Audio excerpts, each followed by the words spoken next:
Good morning students. Class 8th subject है बेटा हमारा सोशल स्टडीज़, बुक 1 हिस्ट्री और चैप्टर है हमारा 4। इसके टेक्सचुअल क्वेश्चन हमने 4 तक पिछली वीडियो में कर चुके हैं बेटा। आज हम टेक्सचुअल क्वेश्चन 5 और 6 को देखेंगे। क्वेश्चन नंबर 5 में क्या लिखा है? What accounts for the anger of the tribals against the डिकूज। एंगर यानी कि गुस्सा, ट्राइबल आदिवासी और अगेंस्ट द डिकूज। डिकूज यहाँ पर आउटसाइडर्स के लिए लिया गया है और उनके प्रति गुस्सा। अब क्वेश्चन क्या है कि जो आदिवासी लोग हैं वो अपना गुस्सा या एंगर डिकूज के प्रति क्यों कर रहे थे, यानी वो डिकूज से गुस्सा क्यों थे।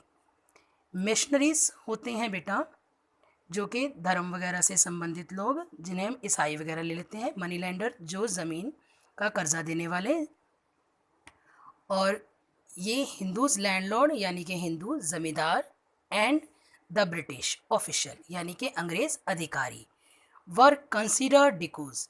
इन्हें वो डिकूज की तरह लेते थे, यानी कि बाहरी व्यक्ति समझते थे, और द आउटसाइडर और बाहर से आने वाले लोग समझते थे। They caused anger among the tribal को बिकॉज जो ट्राइबल हैं, आदिवासी लोग हैं, निम्न कारणों की वजह से इनसे गुस्सा करते थे। वो कारण कौन से हैं? दे वर कंसिडर्ड द कॉज, ये कारण समझते थे, मिजरी एंड सफरिंग यानी अपनी पीड़ा का कारण समझते थे, ऑफ द ट्राइबल पीपल, जो आदिवासी लोग हैं इन्हें अपनी जो दयनीय स्थिति है उसका कारण समझते थे। किन्हें समझते थे? डिकूज को, जो आउटसाइडर हैं। The land policies of the British, और जो ज़मीन को लेकर बनाई गई पॉलिसीज, जो नियम हैं, British were destroying there traditional land system, जो अंग्रेज़ों द्वारा बनाई गई जो ज़मीन संबंधी योजनाएं हैं, उन्होंने उनके पारंपरिक जीवन को पूरी तरह से नष्ट कर दिया था। Hindu landlord and money landers were taking over their land, और जो हिंदू ज़मींदार हैं और जो पैसा देने वाले लोग हैं, were taking over their land, वो उनकी ज़मीनों पर कब्जा करते आ रहे थे। The missionaries were criticising their traditional culture, और जो ईसाई मिशनरीज हैं वे आलोचना करते थे उनके ट्रेडिशनल कल्चर की, उनके पारंपरिक संस्कृति की, उनके रीति रिवाजों की। ये है बेटा क्वेश्चन नंबर 5 का आंसर। अब हम लेते हैं क्वेश्चन नंबर 6 को। What were Birsa vision of A golden age, कि जो बिरसा है उसके विजन के अनुसार जो गोल्डन एज है वो क्या है, स्वर्णित युग कौन क्या है। Why do you think such a vision appeal to the peoples of the region, और जो लोग हैं, आदिवासी लोग हैं, वो बिरसा के उस विजन की तरफ क्यों आकर्षित हो रहे हैं।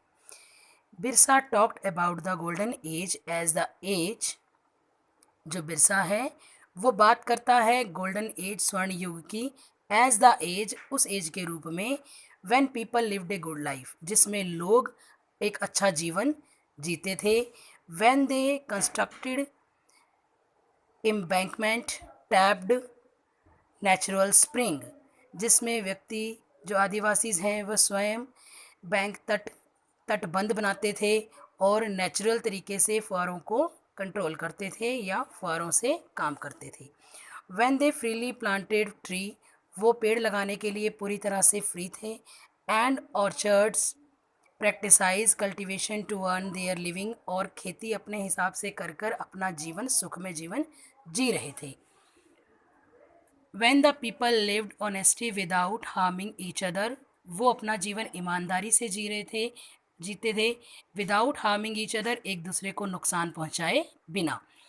अब इसी क्वेश्चन में 2 क्वेश्चन हैं। पहला तो कि बिरसा विज़न में जो बिरसा का विज़न है वो किस बारे में है, यहाँ तक हमारा आंसर वो है उसके बाद नेक्स्ट है कि लोग उसकी तरफ क्यों आकर्षित हो रहे थे, तो उसका आंसर आपका इसमें है।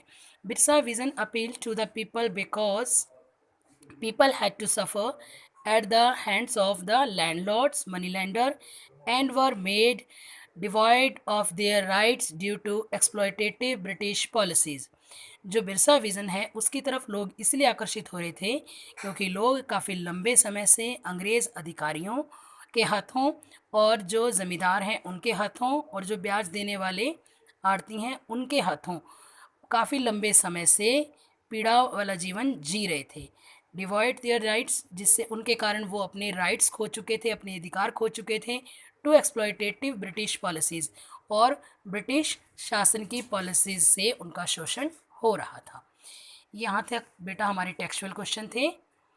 अगर कोई क्वेश्चन समझ में आपको नहीं आता तो आप मुझसे संपर्क कर सकते हैं। Thank you, have a nice day.